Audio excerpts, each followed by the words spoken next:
Hello guys welcome back again र म फेरि पनि मेरो युट्युब च्यानलमा चाहिँ ब्याक भइसकेको छौँ र अब चाहिँ म बिस्तारै भिडियोहरू मेरो युट्युब च्यानलमा चाहिँ आउनेछ र सबैजनाले मलाई चाहिँ माया सपोर्ट गरिदिनु पर्यो त्यही हो।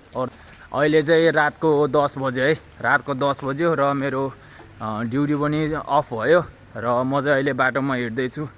यतातिर चाहिँ सुनसान छ, केही पनि छैन, मान्छेहरू कोही पनि देख्न सक्नुहुन्न र पानी परेर चाहिँ अति नै डिस्टर्ब भइरहेछ।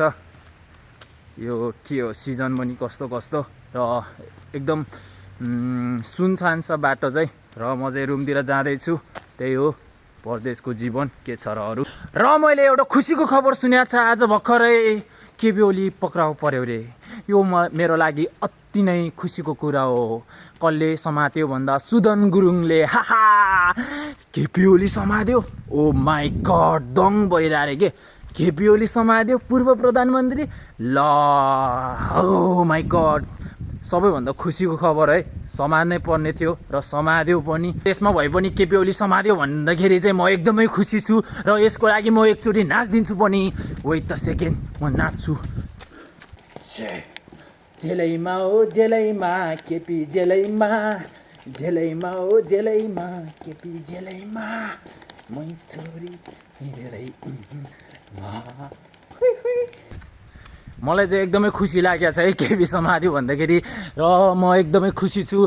म आफ्नो देशमा नरहे पनि परदेशमा रहे पनि एकदम सपोर्टै जेनजीलाई चाहिँ एकदमै सपोर्ट गर्छु र सुदन गुरुङले चाहिँ समातेर देखायो। एकदम खुसी लागेको छ, एकदमै ठुलो कुरो हो यो चाहिँ। अब के भन्नु छ र, आफू परदेशमा छ, केही समयपछि म पनि फर्किनेछु र आफ्नै देशमा के गरेर देखाउने छु। अहिले चाहिँ म रातको समयमा पनि यसरी भिडियो बनाइरहेको छु है र म चाहिँ त्यस्तो कुरा केही भन्न आएको चाहिँ होइन र म चाहिँ आफ्नो युट्युब च्यानलमा चाहिँ अब बिस्तारै भिडियोहरू कन्टिन्यू गर्न चाहन्छु र सबैजनाले चाहिँ माया गर्नु पर्यो।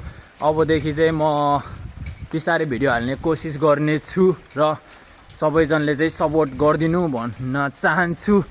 त्यही हो, त्यही भन्न आयो खासमा चाहिँ। अहिले रातको 10 बजिरहेछ। म यतिकै सानो छोटो भिडियो बनाउन खोजेको थियो र सबैजनालाई त्यही भन्न चाहन्छु र माया देखाउनु पर्यो है साथीहरू, माया देखाउनु पर्यो। भिडियोहरू बिस्तारै आउँदै गर्छ अब बिस्तारै मेरो युट्युब च्यानलमा आउँछ नेपाली भ्लगमा। अनि त्यही हो, त्यही भन्न चाहन्छु। अब के छ र रातको समयमा, त्यही भन्नको लागि मैले छोटो मिठो भिडियो बनायो। त्यही हो साथीहरू, सबैले आफ्नो केयर गर्नु होला, त्यही भन्न चाहन्छु। सबैजनाले आफ्नो केयर गर्नु। अब सबैलाई माया छ है, मनदेखि माया छ। बाई बाई गाइज, फेरि भेट्नुपर्छ।